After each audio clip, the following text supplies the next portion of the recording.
feeling the heat, but enjoying the summertime here on the Just Start the Conversation podcast. It is brought to you by St. Luke's University Health Network, joined as always by my friends Jody McCloud Missmer and Amie, Alanson, Dundon. Before we get to our guests today, ladies, how are we doing? Everything well? We're doing great.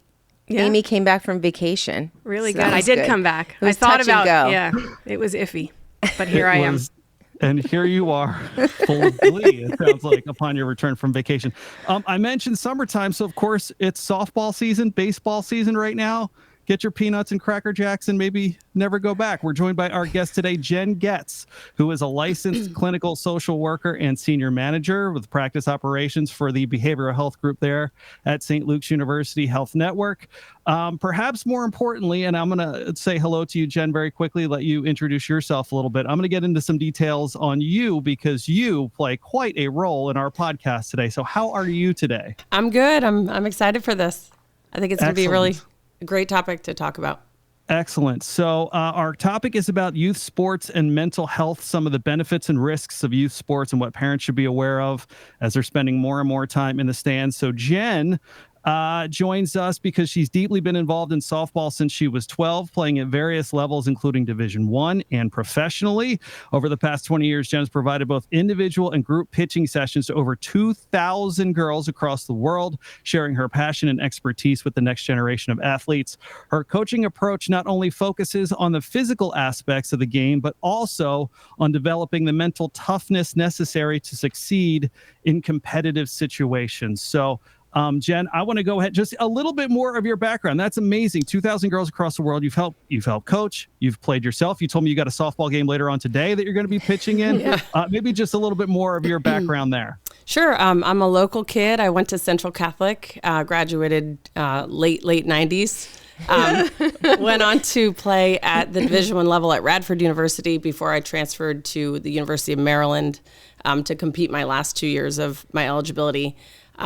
Lived in the DC area, conducted pitching clinics down there, private lessons to a lot of students in that area.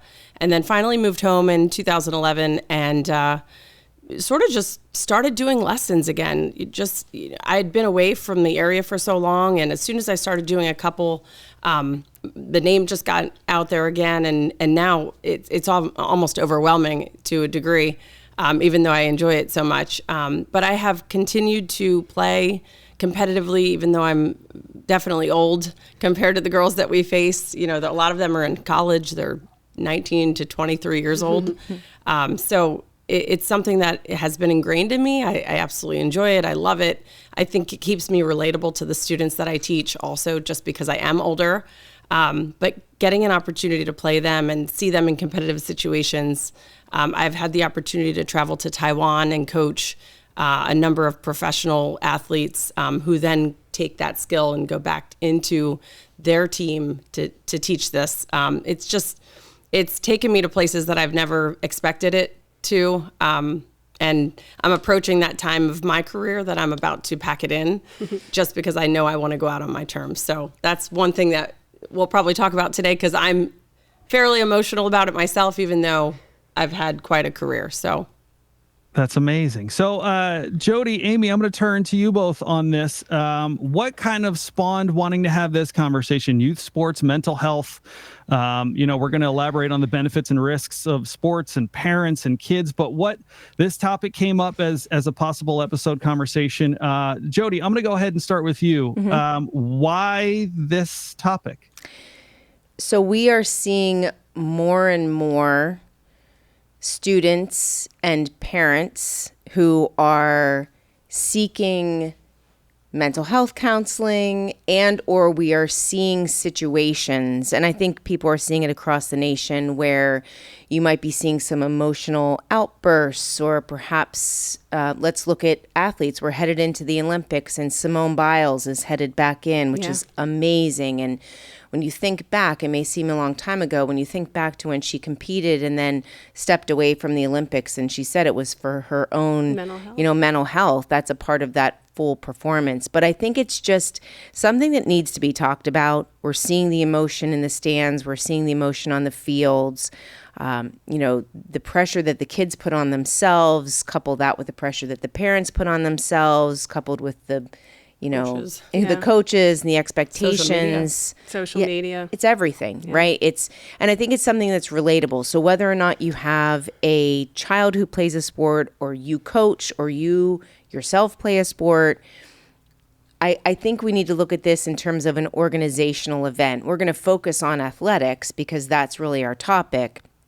But this applies to any engaged activity that your child or you may participate in, and where you set expectations and goals. And I do have to say, Jenn is very humble, and Amie also didn't mention this, but both of these ladies are in the softball NCAA Hall of Fame. So I really feel like softball, no, negative. Wait a second. Yeah, both of them. TV time out here, podcast time out here. Jenn, first time on the show. It's only been 7 minutes so far. This has been lovely. Amie, Alanson, Dundon burying the lead on this one. NCAA Hall of Famer. So with Muhlenberg College. So yes, in 2011, I was inducted with my 1991 team. For breaking all sorts of win records at the collegiate level, and we were ranked 5th in the nation. And I got the privilege of catching on that team, and catching for one of the best softball pitchers to ever play the sport. And she went on to coach some Olympians. So. I've had the privilege of playing softball my entire life, and playing at a very high level, and not D1, but high. And I also played field hockey for Emmaus, which, if anybody keeps track of sports dynasties in the country, I was a goalie for Sue Butts for 4 years, and got fortunate enough to win a bunch of district titles and states, and so it's been fun. So it's a privilege for me to sit here and talk with Jenn, who, as a catcher, sitting with an amazing pitcher is an honor. So. You think you know a person? No, Amie, that's amazing if that's even your real name. So let's jump in here, because sure. I think one of the places that I wanted to start with, and we even kind of alluded to this, we were having a little bit of a conversation off the air about the heat before this podcast started, and I mentioned being a college athlete myself, playing football, the temperature on the turf would get too hot and we'd have to go and practice in the gym. And you both, all three of you actually said kind of like, oh man, Crockett, come on, man. Poor guy. This idea, one of the first things I wanted to touch on was mental toughness. And I'm so interested to talk to you three about this, because there has to be kind of a line. Listen, I think coaching in sports and your expectations of an athlete may be a little bit different than they were 20, 30, 40 years ago. For sure. And so I just want to talk about that idea of mental toughness. And Jenn, I'm going to go ahead and start with you, because it is an important thing, not only in sports, but you're going to have adversity in your life, which is one of the reasons why I love sports, the lessons that you learn from sports. But as we kind of elaborate on what Jody was saying earlier, that you guys are seeing more and more people that are coming in as athletes, more and more parents that are starting to have these conversations. The idea of mental toughness, and at what point is it kind of what you expect from an athlete? And at what point is it, man, maybe this is a little bit beyond just what's going on a softball field or whatever the field of play may be? Yeah, and I'm going to take it back to softball just because it's been the sport that has really overtaken my life. But, adversity is part of the game. As a pitcher, you're going to have a mound that you don't like. You're going to have an umpire that you don't like. I think softball in general is one of those sports that it is failure. There's a lot of failure in it. You fail 7 out of 10 times when you're batting, and a 300 batting average is actually a very good batting average. So it is part of the game. And this is what I often teach in terms of my own as an instructor and teaching students. You're not going to have perfect games. You're going to have days that are, and I never call them bad days. I really try to stay away from that. I call them off days. So you're going to take an off day and try to make it a decent day. It might not be a perfect day. It might not be a great day, but it's going to be a good day. So, trying to fight past those things that the weather, the umpire, your teammates making mistakes, your opposing team screaming chants at you that are just tough to get through. Those are all things. You guys are rough. Like, I gotta say, really can I've be. heard softball chants that it's interesting because each sport it has a different personality. Sure. And softball was not a thing for me, never played. I was a soccer player. And it's so different because in soccer, you keep your mouth shut. Because everybody can hear everything. Like, fans can get carded, coaches can get carded, players can get carded just for running their mouth. And y'all run your mouth the entire time and God forbid you learn the woman's name because you will chant women's names. So I think to your point about the adversity and kind of rolling through with that, I think the words are so important as evidenced by the chants that happen the entire time. Sure. But I thought it was interesting how you switched the verbiage. Good, bad, it's off, it's decent, it could be great.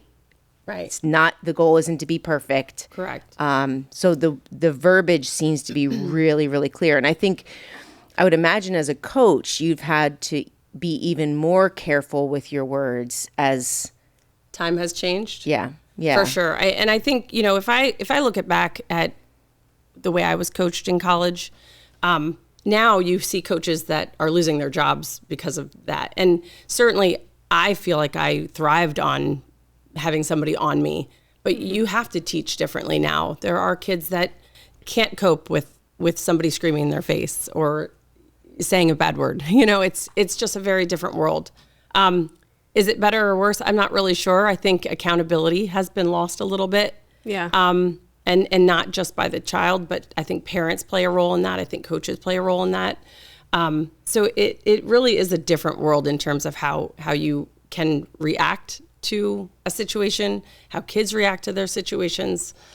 And I think mental toughness, there's a spectrum to that, right? And the way I learned to be mentally tough is different than the way little girls and boys now are learning to be mentally tough. I mean, I remember I was probably 10 and my dad was a coach, and my dad and our other coaches got thrown out of a Little League game for saying things and arguing a call, over this game. And, literally like umpire threw his mask down, out of sight, out of mind. All the dads had to go and like sit somewhere else because they were that fired up.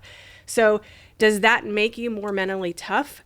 I think if you have coaches that are very passionate, it helps. Sure. I do. Sure. And But, I think, but what changed though? I mean, you used the word accountability. So accountability to your team and accountability to your sport and accountability to yourself, that you would think would remain consistent. But you mentioned that maybe there's a difference in the accountability factor and how you have to approach the player. Sure. I when I look at my own career, I used to come home from a game and my dad would have me write the pros and cons down of the game. And it was my way of looking at maybe what I did poorly or what I could have done better. Mm-hmm. Where now I feel that either coaches or parents are kind of covering up for those mistakes or poor performance in a way, where it's no longer it's not their fault, but Right.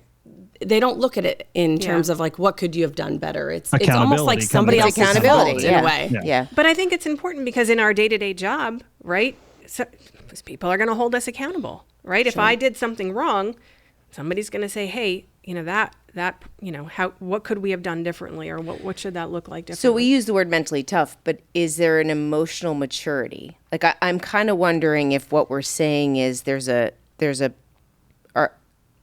in sport, is there a maturation that happens for an athlete, and what takes them from that point? Because as a kid,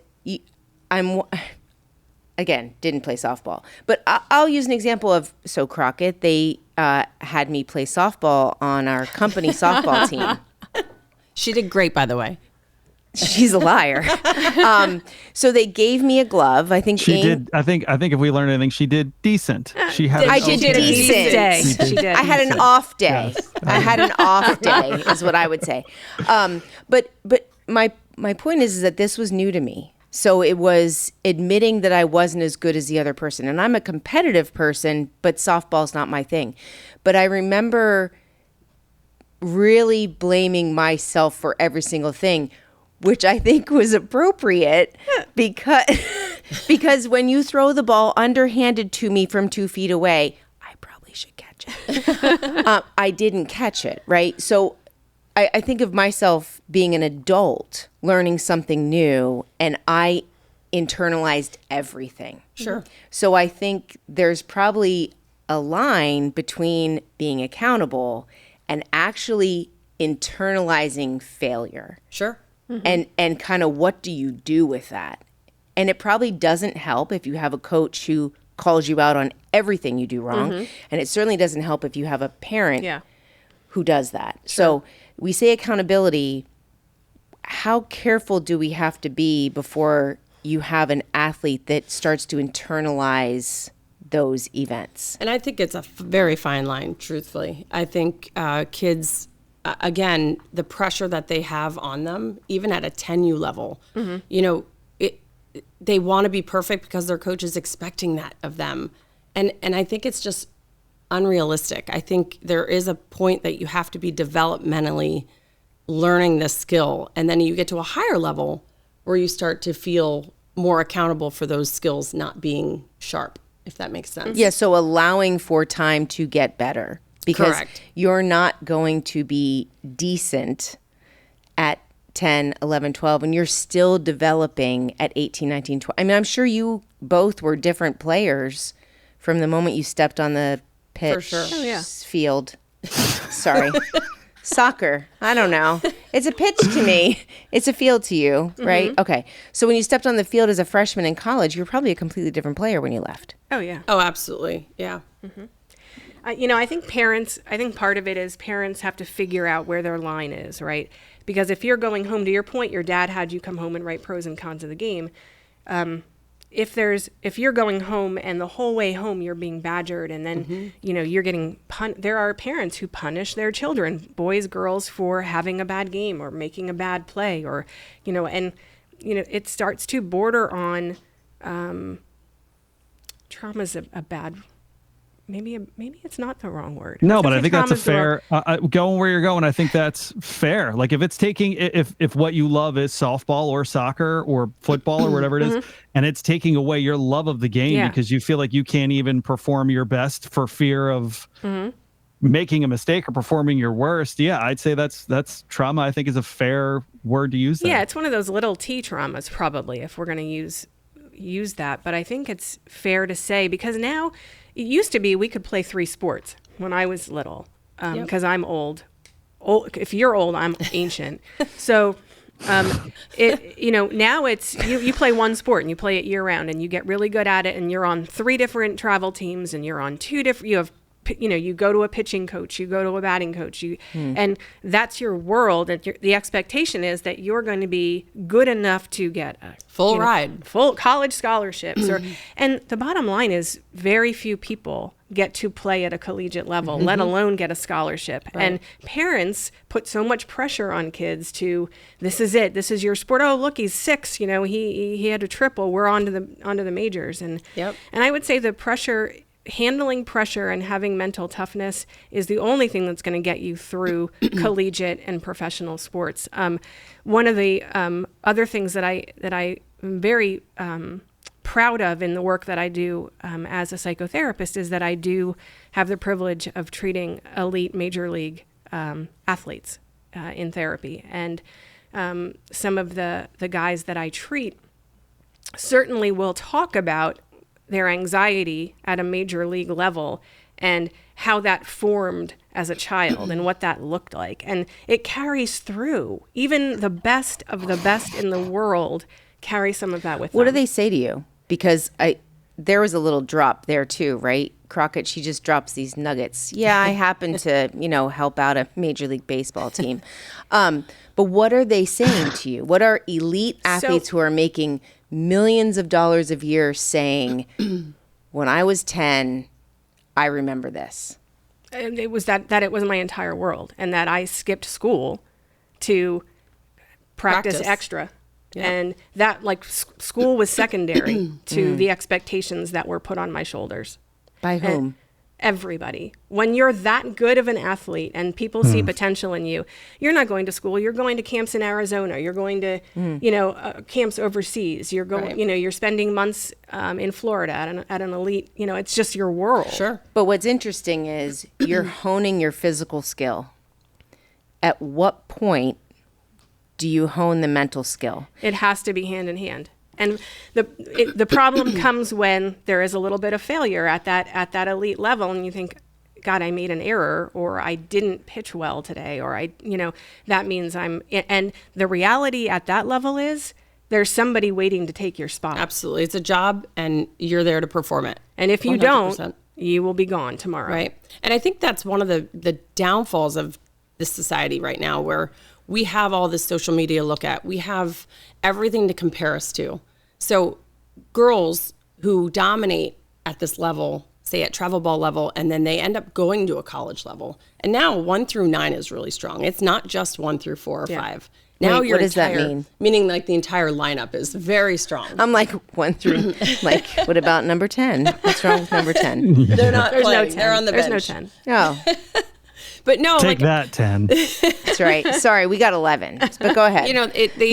They expect that they're going to go to a collegiate level and be very good. And then when they don't perform at that level that they're so used to, that's where I feel that mental Devastating. toughness is. Well, it's age specific too. Let's not forget that youth sports, and they always have been age based, but they're so specific now, right? You're U10, you're U11, you're U12, you're U13.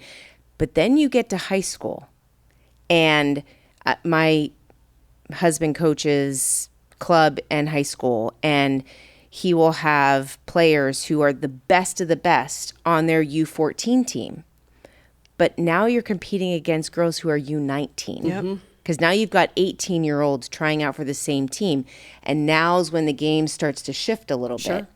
And then you have to adjust. Right. And you might still be number 8. You might still be number 9. But you might not be that year. Right. You might need to wait your turn, or you might need to. So I think there's that piece too, is accepting that someone might actually be better than you. Yeah. Right. And I think also just knowing where her husband coaches and where I coach outside of here, they're competitive programs. Sure. So you have girls that are coming in at 9th grade that are better than competitive, sure. Older girls. And those older girls now are getting benched, or not, they're sitting, or they could be a starter somewhere else. Yeah. So that's adversity enough that they're trying to deal with. Having a younger athlete come in and play over them. Yeah. As well. And then you throw in, this is then when you play that well and you're pushing that hard and everybody's pushing you that hard, this is where injury comes into play, right? And that's, I think, when we talk about mental toughness, and in sport, whatever your sport is, male or female, you have an injury, the ability to come back emotionally and mentally from that injury is probably more important than physical recovery. Sure. And sports, from when I look at my own upbringing and to what I'm dealing with now as a coach, there are so many more injuries. Yeah. And there's statistically, I think I was reading something one day, out of 70 or 40 million athletes, there are 70% that quit by the age of 13 because of either fear of injury, they are injured and they cannot longer play. Yeah. They just stop enjoying the sport. So, but when I look at athletes, we talked about this is now a year-long thing. It's no longer just something that we do as a seasonal. No. They're competing. I mean, I have girls, I teach pitching myself on a private basis, and I have girls that are, I try not to go too low, but 7 years old, 8 years old that want to come weekly. And it's just, I don't even agree with that. No. By the time it matters and when it really counts at a high school to collegiate level, those kids don't enjoy it, or they're hurt, or they've already had surgery. Yeah. Yeah. So I'm interested, as we're kind of talking about, kind of playing these sports year round. I'm a person that's an advocate for playing a bunch of different sports. Amie, you mentioned field hockey, softball. I feel like my experience is because I think, you get to a point where you feel like you're the best kid on a team, and let's just use softball or baseball as an example. And then ultimately you quickly find out that they're throwing a lot harder than you are, they're hitting a lot further than you are. Okay, that's where you have to decide, I'm either going to continue to work on my game or move on. I feel like we're playing multiple sports. For me, I'll speak on a personal level, playing baseball, basketball, and football. One was you're never the best player on the team. So how can you contribute in a way that is good for the team, but also realize like, hey, if I was 10 years old and I had the biggest kid on the floor, I'm not a rocket scientist, but I know I'm going to try to get him the ball. So I'm going to try to move around, get that person the ball, see the field, do things differently. You don't have to be the highest point scorer or anything like that. I'm just curious, and Jenn, I'll start with you on this. A little bit of a diversity in what you're doing. It's got to be really hard if you are the best softball player every single time you play softball to want to step away and not work on your game. The flip side of that, though, is maybe it's not a bad thing to go out and get a slice of humble pie on a basketball court or a volleyball court or something like that just says you might be a big fish in a small pond over here. You're a tiny little goldfish in this pond right here. Can you kind of I'm just interested in your perspective on, being really good at one sport and playing that year round versus maybe trying to, even at a younger age, just diversifying what you're doing a little bit. Sure. I'm a huge advocate for multi-sport athletes. I think it's good to try different things to see what you're better at. I myself was a basketball and I ran cross country in high school. But as a specialized position in my sport, I really had to dedicate time to that. I mean, I threw 6 days a week with my dad. So that in itself is different than maybe playing outfield or playing as an infielder. I had to specialize and really put the time into it, but I'm a huge advocate for it. I think it is helpful. I think, like you said, it kind of gives them a grounding in a way. And I also think it helps with not just being part of your identity. Like everybody knows Jenn Shellhammer is a softball player. Everybody knows I was a rise ball pitcher. But I feel as when I stopped playing softball, like where is my identity going to lie, Yeah. And that's a struggle, it's something that I have to think about. But I think as a younger athlete, girls and boys should be trying a variety of things to see what they enjoy most. I have a niece, for example, very good softball player, but feels a lot of pressure when she's up to bat. So she actually enjoys field hockey more because that individualized pressure isn't the same. Yeah.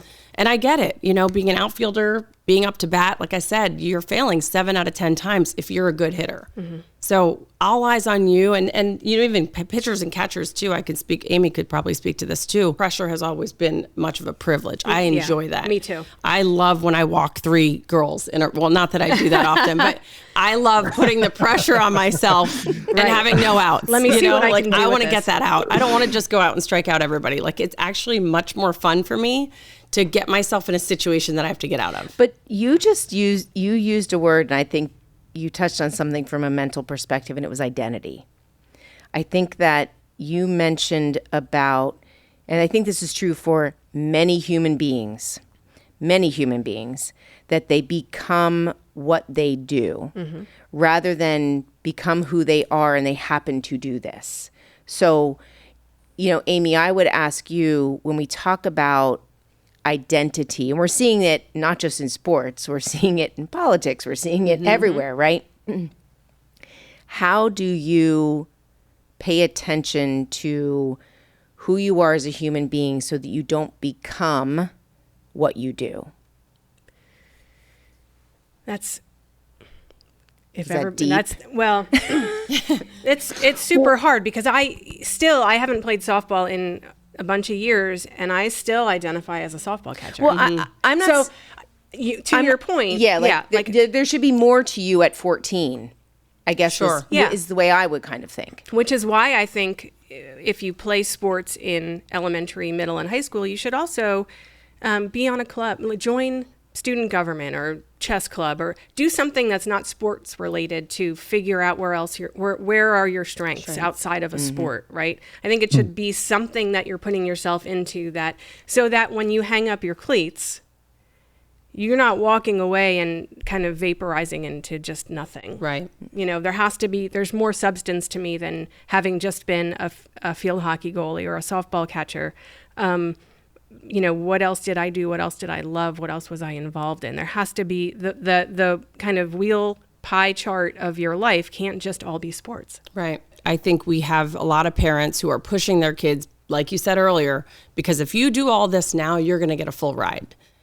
Well, if you look at all of that, a lot of these kids stop playing when it gets to a collegiate level because they're tired of it. They're not enjoying it anymore. It's become more of a job. So I'm thankful for I have a lot of great relationships with fathers and parents of students that I coach. And I always enforce that. Like, let them go to the football game. Yeah. Let them go to a summer camp that's not softball related. Yep. I think it's really important. Mm-hmm. Yeah. And I think if as a parent, you're identifying through your child and you're getting your own needs met through their success, you need to check yourself. For sure.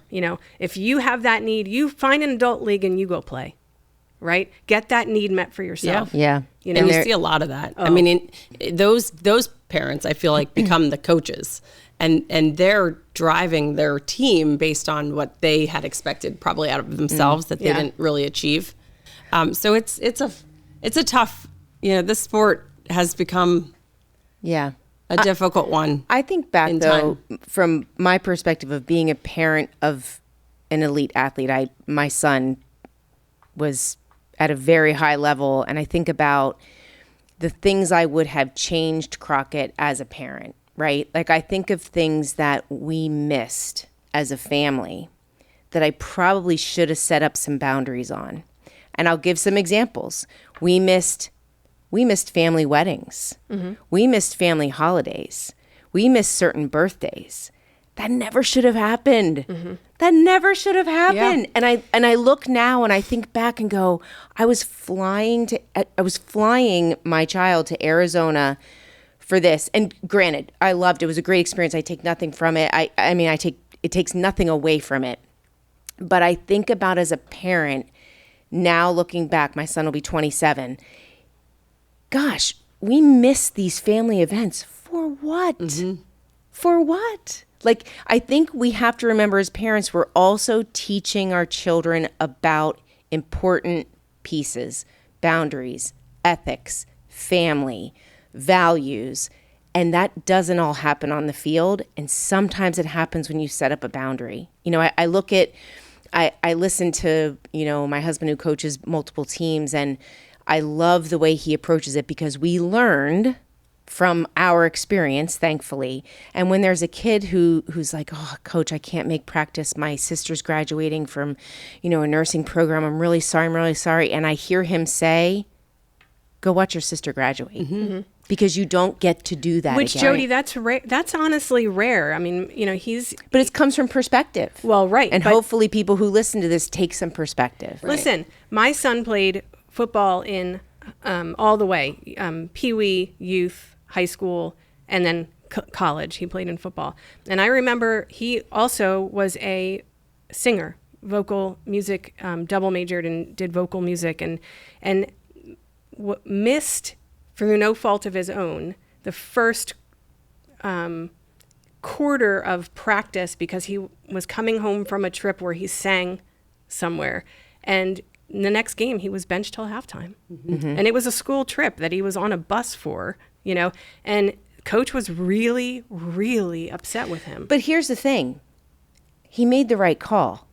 And I think that the coach is going to make the call they need to make. But at the end of the day, as a parent, you support that choice. Mm-hmm. Because I think that speaks to the adversity. It's making decisions. It's making choices. Mm-hmm. Because you don't know if he hadn't been benched just because. Maybe the game was different. So I think that's where I kind of look at it and say, let your kid be a kid. Yeah. And not only that, let your kid participate in life outside of things. Yeah. I think we can take something away from that. And I think that parents who are listening to this, and even kids or teenagers or college kids that might be listening to this, maybe just stop and think for a moment.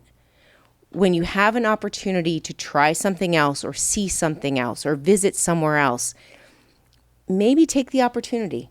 And maybe you have a conversation with the coach and you let them know and see how they respond. And then you make your decision based upon that. That may have been out of his see you. Because now I'm thinking about it. My dad never let me ski because of softball. So now I think I have to come see Amie because I think that's bothered me my whole life. We can talk about that. Yeah, no, it's true. It's true. My son wasn't allowed to snowboard. I remember his coach catching wind that he had snowboarded. Oh.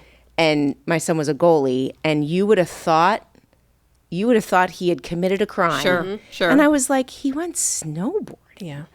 But to your point, though, you see girls, missing prom because of a game or because of. Okay, now I will say my husband does have a problem with that. He's like, find another prom. I'm kidding. I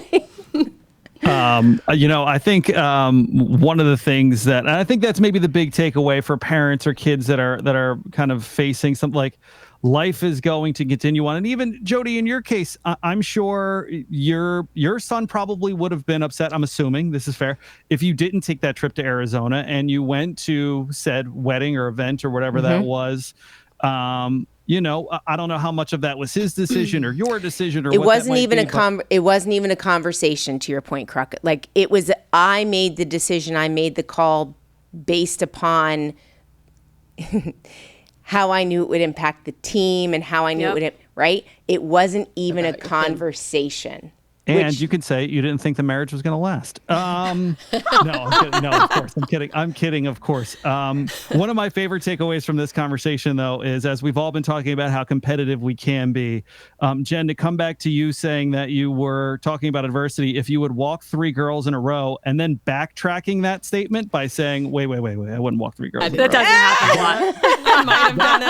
I might have done it once. That lets you know how competitive can be. Well, listen, I think this was a great conversation, certainly a conversation we can elaborate more on in the future. But it is, I think that the kind of phrase that we kept using here is that fine line. So for a parent, it's a fine line between wanting to coach up your kids and nourish them and also between being overbearing and maybe, to borrow the word traumatic a little bit. For athletes, it can be very hard to feel like you have this pressure to meet people's expectations, coaches or friends or teammates or parents. And it takes a lot of emotional maturity to kind of understand where you are in that process. So I think this was a great conversation, and certainly one that, I used the word elaborate on earlier, but certainly one that we could take another step forward with another time. So Jenn, I want to say thank you to you so much for joining us today. Sure. That was a great conversation. Thanks for having me. Watch the high inside heat from Jenn because she's not going to walk you. High inside heat. High inside heat. And to Amie and Jody, thank you as always. It was a great conversation. Amie, you and I need to sidebar because I don't even know who you are. It is the Just Start the Conversation podcast. It is brought to you by St. Luke's University Health Network. For Jenn, for Amie, for Jody, my name is Kevin Crockett. Thanks so much for tuning in to the Just Start the Conversation podcast. Thank you.